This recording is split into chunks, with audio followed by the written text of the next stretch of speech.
these albums, or are you gonna move on to the next music? I mean, I think I'm we fine move with on. saying something quick about them, but it's up to y'all. I will say this about Whole Lotta Red. By the time we recorded, the Pitchfork review wasn't out yet.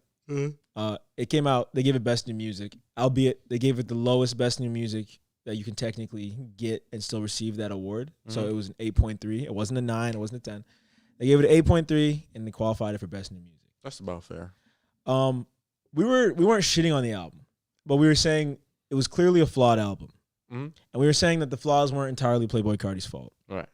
That being said, I can see why they would give this album Best New Music, and I didn't even finish the article. Oh, it's such a Pitchfork album. Yes, it's such a Pitchfork album. And even one of the headlines they said was, there's nothing like this in the mainstream rap. Which, that's not necessarily a good thing, but if that's what you're looking for, this album is much better than, I agree with that, honestly. Yeah, than what we might think. But it is different. It's a very different album. And it's not like Die-Lit at all. It's not like self-titled. It's not like self-titled. Like we said, he kind of leaned into the punk thing a lot. He phoned it in. And my biggest gripes with the album were a lot of things that I think Interscope mishandled. There weren't any of the features I expected. I didn't really like the features on it. Yeah. I heard that he recorded the album in like a month or two span because he had to re-record the album like once or twice. Twice. Yeah, he had to re-record the album because the reception to At Me, the single, was very poor. And before everything got leaked. And then the other version of the album got leaked. So this was like, the last version of Whole Lotta Red that he recorded, and it's not the one that everyone was waiting for, hoping for. But that doesn't really mean it's a bad thing. Like when I was in the car with you, Gabe, it sounded much better than it did when I was sober in my parents' house, alone in my room on Christmas. Well, to be fair, you were sober in the car with me, but I think. Nigga, get the fuck out. Nigga, you wasn't smoking. Yeah, I know, but I'm just giving context to why the album sounded different when it came out. I know, I'm just. Yeah. No, I really, again, my first time listening to it, I had on AirPods in my room. I was just like sitting there, looking at something. Maybe I was in the game or something, and I'm like, oh, I like this shit, because I was like in a hype mood for some reason. I was so hyped for the album. Yeah. And then when I wake up, I listened a little bit on Christmas Day, not much, and then afterwards, like when I drove, I listened to it. I'm like, oh, I'm rocking with this. Like it's. Yeah, I mean, I also think you were younger.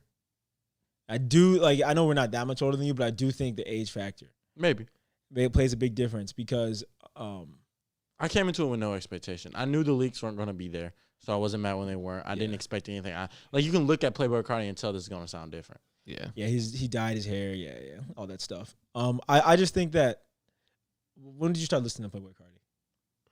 When Self-Titled came out, but I right when it came out, like I had heard of him and stuff, but I hadn't really.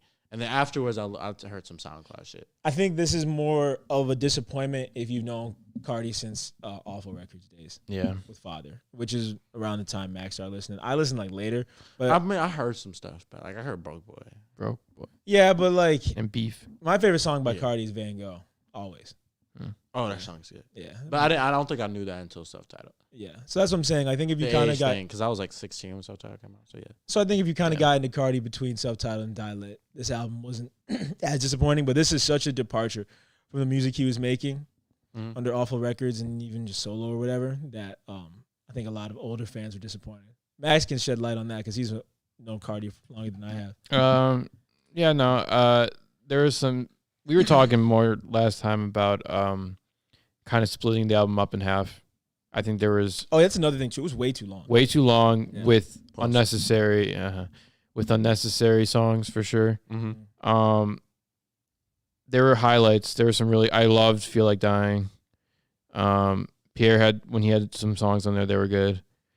But, yeah, I wasn't expecting much. This has been one of those albums that kind of falls into the Max category of, talked about so much and hyped up so much that I'll get around to it. It was an event, so I listened to it, but it was better. It was good. And that's another thing too. You just reminded me of Richie South. Sorry, not Souffle. Richie South was supposed to have a third of the album dedicated to him for production. He only got 2 songs. That's just another example of what I meant by Interscope. Yeah, interfering with the album. Do you know what he looks like? No, he's just Google it.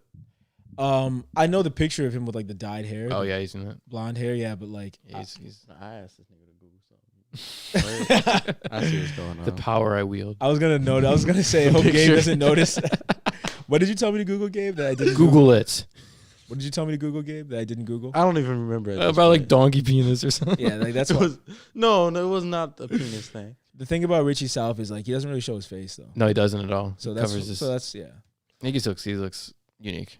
The point I'm making is Interscope kind of interfered with this album. They disemboweled it. Interscope, I don't have a problem with them as a label, but I do have a problem with them clearly like trying to create cultural moments because they suck at it. Major labels suck at it. Major labels suck at it. Record labels, yeah, no. Just let the artists release the music. Stop trying to make cultural moments happen. This isn't the 80s or 90s anymore. Right. It's not going to work. Like when you try to do these whole viral campaigns and like I said, I was really tired of the gay vampire thing. And we were saying that like they kind of ran with that aesthetic after the tweet went viral and Cardi posted it on its Instagram story. Yeah. Should we say Uncle Del was the one who tweeted it? Shout out. Allegedly, one of the funniest guys on Twitter. He's a Twitter comedian. But if you don't know what Twitter is, sign on. But yeah, like I said, I think Interscope kind of just they try to get too involved. And I wish they'd stop. And me and you talk about this a lot. Like record labels suck. Yeah, they do suck. I mean, there's a price. Like there's some good, obviously. Like I'm not totally anti-label.